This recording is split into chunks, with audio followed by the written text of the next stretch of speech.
I am honestly a little scared though, because last time we had Compari, which I have now just learned after much conversation is an Amaro. Is an Amaro. Is an Amaro. That one was a little on the almost a little too bitter side. Yes. I made a face.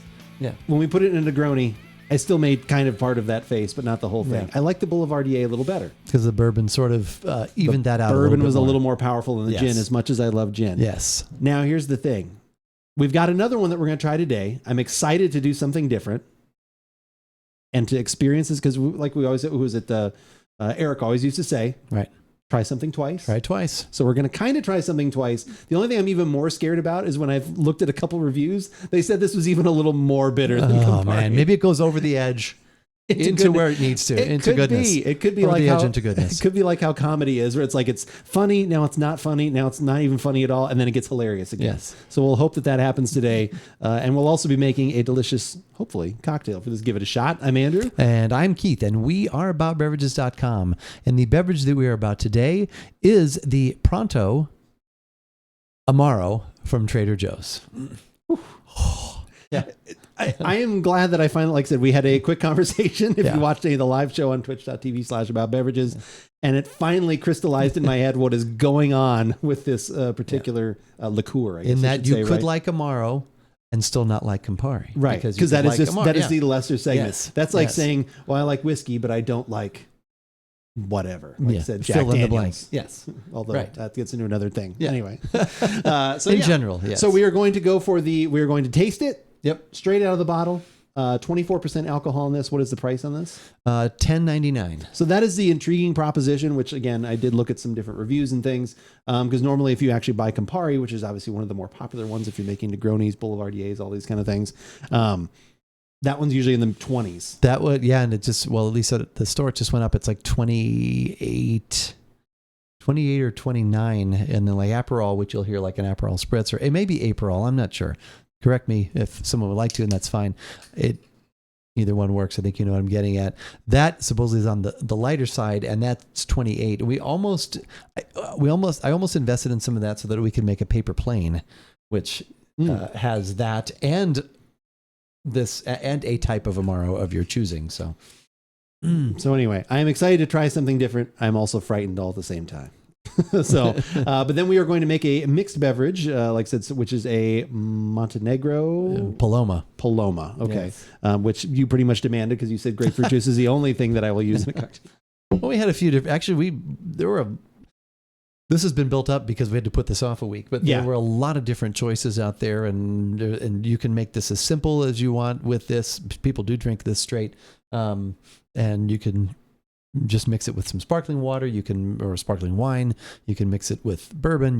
There's a lot of different ways you could go about it. So after much discussion, that was the one we landed on. So, okay. I'm very excited. It's a little more complex than Yep. some of the other ones we've done.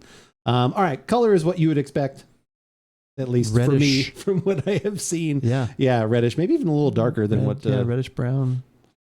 Not really brown. No, you're right. More like ruby, actually. Yeah. I would say ruby. Yeah, for sure. To the aroma? Yes.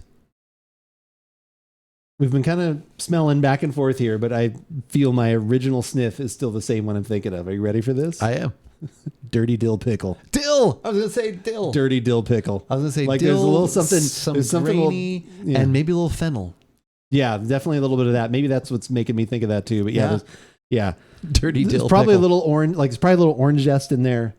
Dill. And like I said, like it smells like exactly. Spicy pickle monster has been released from Prairie. I don't know if you saw that. Oh, has it? Yeah. Okay, those are always good.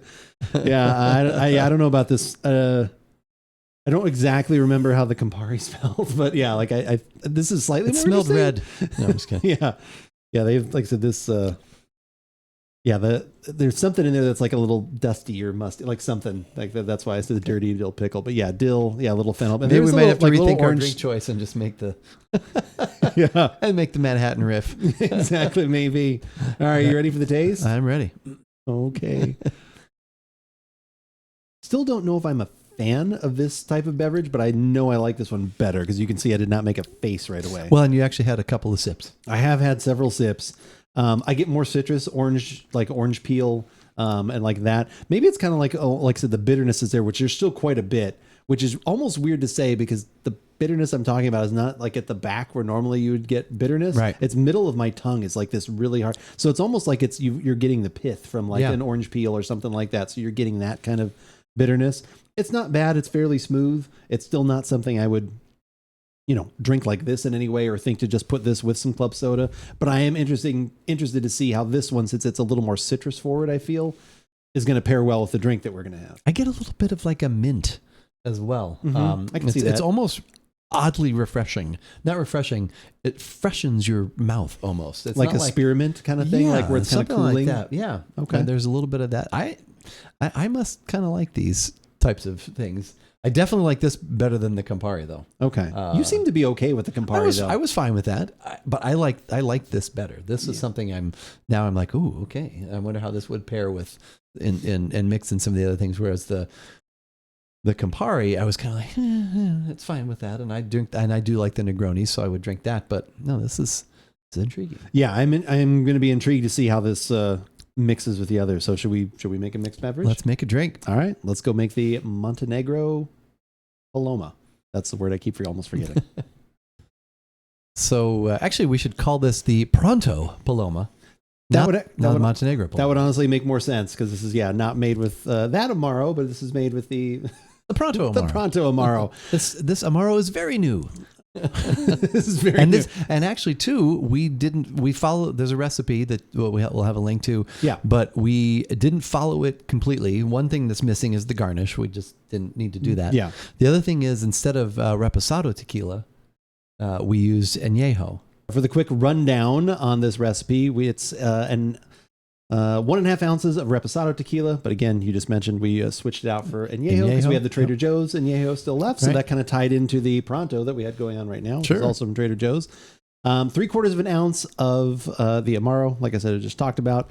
1/4 ounce agave syrup, which is just like if you make simple syrup, it's a 50-50 blend of agave nectar and water, kind of melt, just kind of infuse those together. Ounce of grapefruit juice, ounce of club soda, and then the wedges if you choose to do so. The club soda we picked from when we tried it earlier. If you're here for the live podcast, the live podcast show on Twitch. Which one was it that we picked? The Q. The Q. It actually was. It's called the Q. I think it's called the Q. Oh, okay. The one with, what was it? Extreme carbonation. And had Himalayan salt. So we went with that one. So looks delicious. Looks like a slightly pinker grapefruit. Yeah. This is what we've got going on here.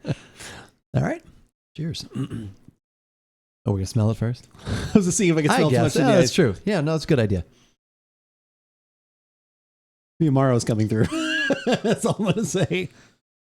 Definitely, I'm getting a little bit of that coming through. Yeah, let's just go to the taste. I think that's. I'm not really getting a ton, so no. Okay, all right. The Amaro comes through. It does, not in a bad way. I would agree. There's the grapefruit is there, but I think it's secondary. I almost think there's too much going on in there. Personally, I like it. I like the flavors. I get the grapefruit, get the Amaro. It's not harmonious to me. It just not enough comes through. It's not enough of a blend of flavors, I guess. Yeah, that's what I'm saying. Like it doesn't. It's not brought together. Like it doesn't make every it cohesive. sip. I almost get, and not in a good way. Like I almost get a bunch of different flavor. Like where it's like, and again, I feel this was mixed very well. Like I said, but at the same time, like sometimes like I get more grapefruit juice. Now I get more Amaro. Oh, and I'm kind of glad we actually did the añejo tequila because it's kind of quiet in there. There's a little smokiness in there. If it had been reposado, like it really would have been lost, I feel, in my opinion. But I could be wrong. Yeah. No, that would be interesting. Mezcal in here instead. To add a... But again, that would add another component, and that might be even too much more too crazy. I think I really agree. I kind of like it, but yeah, it's a little...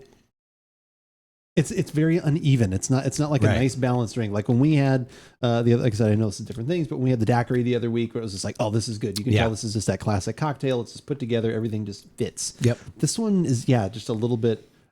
We felt that the other ingredients in the daiquiri filled in the gaps that the rum had and just made it one solid, delicious beverage. Whereas this it's like, ooh, I taste this. Oh, I taste that. I don't taste a drink. I taste some components in there kind of just fighting for my attention. So. Doesn't mesh very well together. Yeah. It's interesting enough to me that I know because we found a bunch of different drinks with Amaros in there. I would definitely want to try some of those ones you mentioned. What was it, Paper Plane or something was the other one? The Paper Plane, the Busted Pipe, which is essentially it's taking out the sweet vermouth and putting in Amaro in a Manhattan. Oh, okay. I think 2/3 to 1/3, and that's what Fitz was saying. He's just, I think, been doing 2 to 1, and just doing that straight like that. He's been doing all kinds of crazy mixes and things with it, and really enjoying it. I actually maybe like when we get maybe more into the fall, or if we need something, if we're looking for something, let's I think bring this back and experiment a little bit more. Yeah, I definitely think this is worth revisiting, which I did not feel with the Compari. I'd be interested, so at least that's a positive, I suppose. That's true. But yeah, I think this drink, like I said, and even though I was the one, because you had brought up a couple different, I was like, no, let's do this one. This one should be again, because I like Palomas as well. Yeah. But yeah, there's something about this was just a little more on the uneven side. Yep. Kind of like our website, AboutBeverages.com. You can find lots of things. Sometimes we like them, sometimes we don't. Sometimes the video is a little bit different. Sometimes audio is a little different. I mean, we've got over a decade's worth of stuff. So if you really want to start at the beginning, you can see the trajectory of our show to the average thing that it is right now. The arc to average. The arc of our show. The arc of our show to average is what you can go see if you head over to our website, AboutBeverages.com. And while you're there, check that kind of stuff out. If you only want the latest videos, YouTube is the place to go. And if you only want latest audio stuff, it's going to be those same things, but just without the video. You can go to any of your favorite podcasting sources, whether it's Google Podcasts, iTunes, Spotify, or one of the other ones that you like. Just search for About Beverages, and hell, you might find us there. Whoa. Okay. Very possible. And while you're searching for that, there's probably gonna be some other stuff sliding in there too, right? Those social media things. Social media for things, us, the 3 pillars of social media, which are TikTok, Instagram, and Twitter, which is the one we use most often to keep you up to date on what is going on here at About Beverages. Like earlier this evening when I tweeted that we are about to go live on twitch.tv/AboutBeverages, and that's something we do most Thursday evenings around 5:30 Pacific, give or take a few minutes, and of course, like I said, most, but not all. It's when we get together, we try some beverages, try some different things, hang out with everyone, chat, have some fun. And also throughout the week, Andrew's going to keep you up to date on what is going on in the gaming world, what he's going to be playing, and what beverages he will have at his side in his hand to keep him refreshed. So for all the latest About Beverages, follow us on Twitter. But as we always say, whether we like it or not, you should give it a shot.